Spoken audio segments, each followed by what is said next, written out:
Здравейте на всички от мен!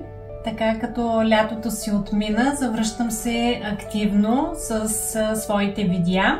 За тези, които попадат за първи път на моето видео, казвам се Михаела Димитрова и съм част от екипа на сватбена и портретна фотография Lights Photography и основател на собствен бранд на луксозни артикули от епоксидна смола Shine Cool Luxury Products.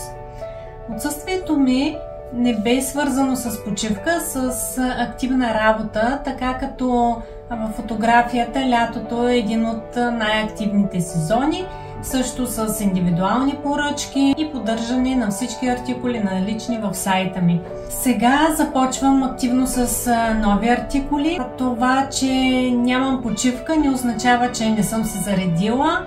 Моят начин на работа е едновременно да работя, да почивам, да спортувам, да релаксирам, да се разхождам, защото всичко това ме зарежда и се чувствам по-добре, с повече енергия, за да мога да бъда по-продуктивна и креативна. А сега ви оставям да видите как премина моето лято.